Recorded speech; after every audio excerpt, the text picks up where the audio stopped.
Γεια σας παιδιά, σήμερα κάνω ένα τέτοιο βίντεο έχω να σας πω ότι, ότι στραμπούληξα το πόδι μου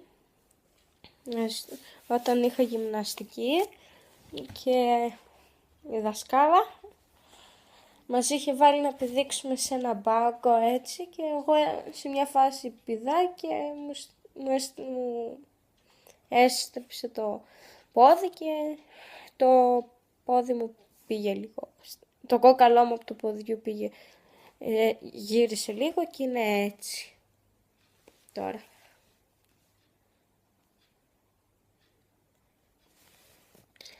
Έχω και μπατερίτσες εκεί και θα πηγαίνω έτσι στο σχολείο. Δεν πειράζει. Αυτό ήθελα μόνο να σας πω. Κάντε ένα like, ένα subscribe και ένα comment τι θέλετε να κάνω και τα λέμε.